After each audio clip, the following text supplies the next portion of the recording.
साथियों, आपने लोक कवि अदम गोंडवी की एक प्रसिद्ध कविता है चमारों की गली, शायद वो आपने सुनी होगी। वह कविता आज से लगभग 35 साल पहले 1990 के आसपास लिखी गई थी।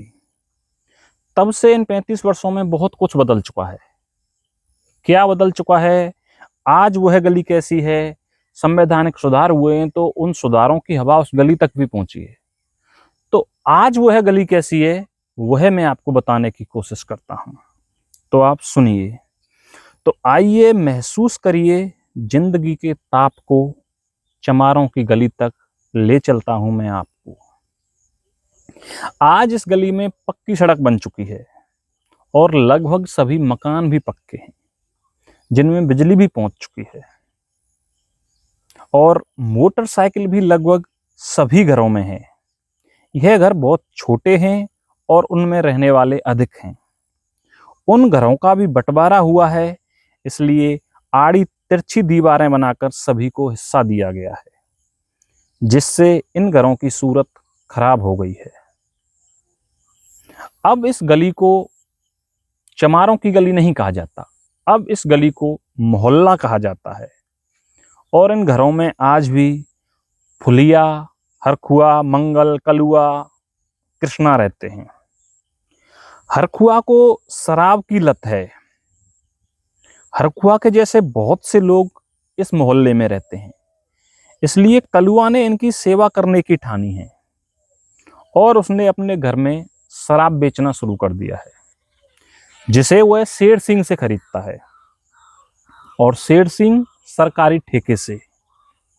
हरखुआ के पास पैसे होते हैं तो वह कलुआ से शराब खरीदता है और जब पैसे नहीं होते हैं तो शेर सिंह से। कलुआ केवल नगद में शराब बेचता है, क्योंकि उधारी पटाने की ना तो उसमें क्षमता है और ना हिम्मत। हरखुआ के ऊपर शेर सिंह का कर्ज है, इसलिए हरखुआ दिन का अधिकतम समय शेर सिंह के यहाँ उसके घर का छोटा मोटा काम करते हुए बिताता है। इसके लिए उसे कोई पैसा नहीं मिलता। हरखुआ खाना अपने घर से ही खाकर जाता है, लेकिन चाय दिन भर शेर सिंह के ही पीता है। शेर सिंह का भाई सरपंच है, इसलिए दिन भर लोगों का आना जाना लगा रहता है। उन लोगों को हरखुआ सरपंच साहब की महानता के किस्से बताता है। सरपंच साहब के मुस्कुराने पर जोर से हंसता है और मेहमानों के चाय के झूठे कप उठाकर बाहर डालता है। वैसे इस काम के लिए शेर सिंह ने कभी कहा नहीं है, लेकिन हरखुआ खुद समझदार है। सुनने में आ रहा है कि अगले बरस होने वाले चुनावों में सरपंच की सीट अनुसूचित जाति एससी के लिए आरक्षित होने वाली है। शेर सिंह हरखुआ से कहता है कि हरखुआ तैयार हो जा, अगले बरस सरपंची का नंबर तेरा ही है।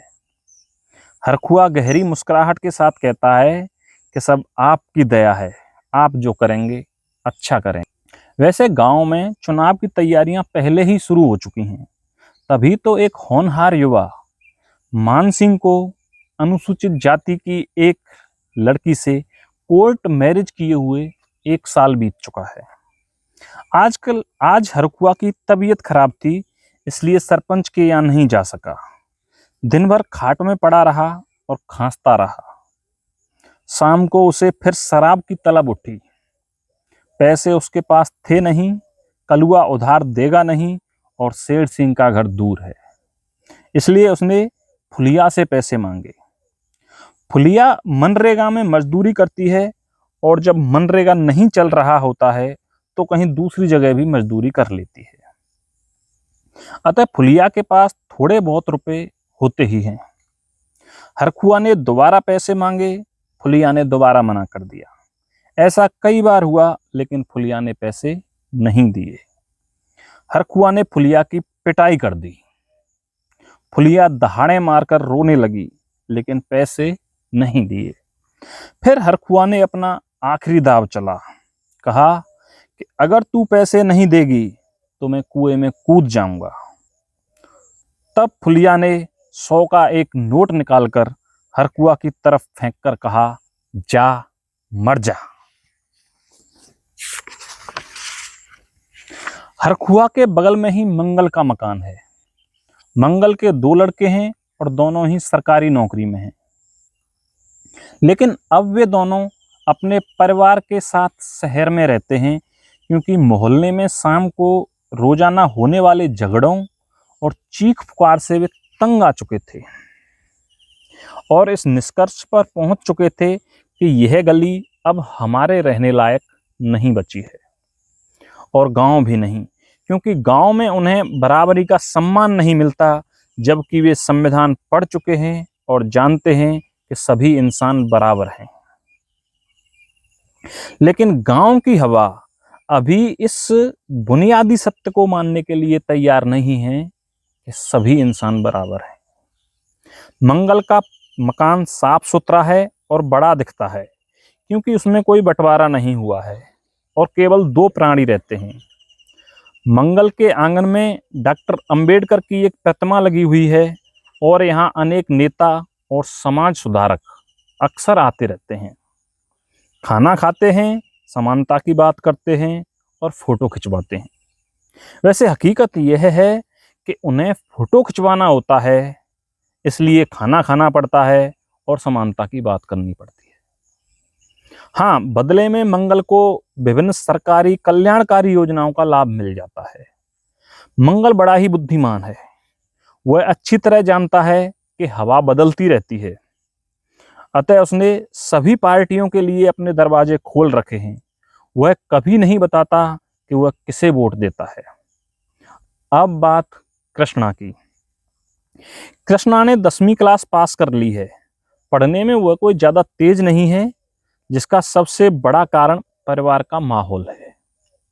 कृष्णा माँ के साथ कभी कभी मजदूरी करने जाती है और माँ को उसके विवाह की चिंता सताने लगी है।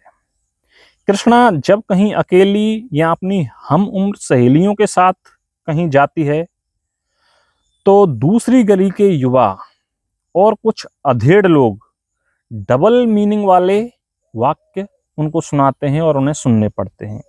लेकिन उसकी सहमति के बिना अब उसे हाथ लगाने की हिम्मत किसी में नहीं है।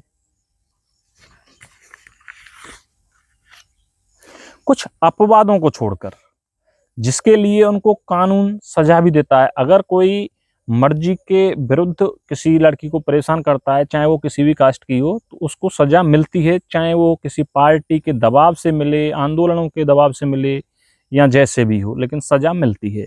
और उसमें क्या है कि समय लगता है, जिसके साथ गलत हुआ है उसको भी प्रताड़ना झेलती पड़ती हैं, कोर्ट जाना, पैसे खर्च करना और भी बहुत सारी चीज़ें, लेकिन सज़ा ज़रूर मिलती है, ये है। और उसकी मर्जी के बगैर जब तक कोई उसको हाथ नहीं लगा सकता, कोई उसके साथ कुछ ज़्यादा बड़ा नहीं कर सकता। हाँ, कमेंट जरूर पास करते हैं आज भी।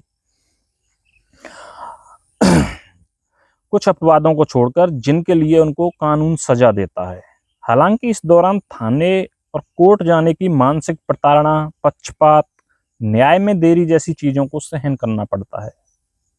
यहाँ कानून अपना काम करता है, भले ही वह विभिन्न दलित हितैषी संगठनों या पार्टियों के दबाव से ही क्यों ना हो। वैसे विभिन्न संगठनों और पार्टियों के लिए यह एक मौका भी होता है कि वे दिखा सकें कि वे सबसे बड़े दलित हितैषी हैं। संविधान लागू होने के 75 वर्षों बाद इस गली में रहने वालों के जीवन में बहुत से सकारात्मक बदलाव आए हैं, लेकिन आज भी समानता कोसों दूर है। जितनी इनकी जनसंख्या है, उसके अनुपात में इनके पास नाम मात्र के संसाधन हैं। ऐसी नियुक्तियां जहां आरक्षण व्यवस्था नहीं है, वहां इनका प्रतिनिधित्व नाम मात्र का है, और बिजनेस में भी इनका प्रतिनिधित्व नाम मात्र का है। भले ही ये बड़े बड़े पदों पर बैठे हों, इनके साथ समानता का व्यवहार नहीं होता है। आज भी बिना पुलिस की मौजूदगी के किसी दलित की घोड़ी पर चढ़कर बारात नहीं निकल सकती है। आज भी दलितों के मंदिर प्रवेश पर मंदिर के सुदृढ़ीकरण की खबरें आती रहती हैं। यह राष्ट्रीय शर्म का विषय है। हमें इन सब कमियों को, बुराइयों को दूर करना होगा और एक ऐसे समाज की रचना करनी होगी जहां मानवता सर्वोच्च मूल्य हो। इसके लिए देश को आज एक वैचारिक क्रांति की आवश्यकता है। धन्यवाद दोस्तों। इंकलाब जिंदाबाद।